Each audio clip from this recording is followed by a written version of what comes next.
Welcome to the last month of the Mystery Designer Quilt Block of the Month.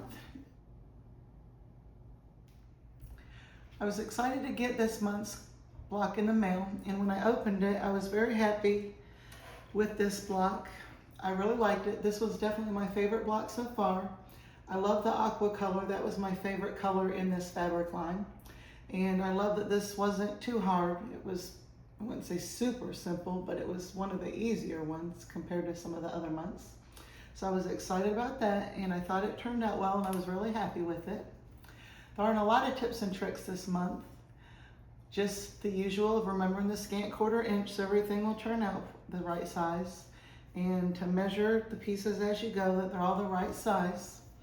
Also, like we did last month, I overcut the half square triangle units just a little bit and then cut them down to be the proper size so that they all measure perfectly to fit in there. Also, these E pieces, the light aqua colored, were small. So if you wanted to kind of fussy cut those just a little bit, if you cared about how they ended up in here, then that's something you can do. I did not fussy cut mine, and I was still happy with how it turned out.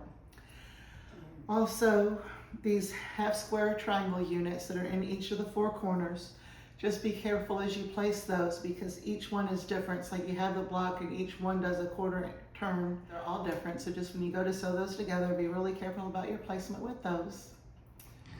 So when it comes time to assemble your last 3 rows of your block, your top or bottom and your middle has to meet at 3 places. There's this little spot right here will be 1, and this little spot right here will be 2, and this little spot right here will be 3. And you can see when it comes down at those spots, when you meet them at those spots, they make the nice little corners and points right here, and right here. And that's what we are going for. So in order to increase our chances of hitting those spots, I would recommend you increase your stitch length on your sewing machine, and then just come and sew about a 1/2 inch right here, 1/2 inch right here, and a 1/2 inch right here at those 3 spots. And then once you do that and you open it up, you'll see, hey, yes, that's good, it made good points, or no, it didn't. And you will tear them out and try again. But if you increase your stitch length and do that first, it definitely increases the chances of you getting them done correctly, or only having to maybe change 1 or 2. And I also do a little bit more to the edge, because that way, if it's not big enough, it's easier to just get bigger, whereas if it's big, you have to tear it out to come back. And when you're assembling your final 3 rows to make your block, for the middle row, there's only 2 places, 1 on each side, where they need to meet, and that is at this flying geese unit. You need your point to be there and your point to be there. So this one's pretty easy since you just have the 1 point you have to hit.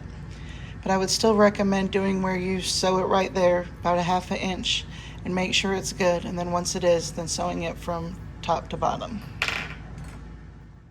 So this concludes our 12 months for the Block of the Month program. I really enjoyed it. I hope you did too, and thank you so much for joining me.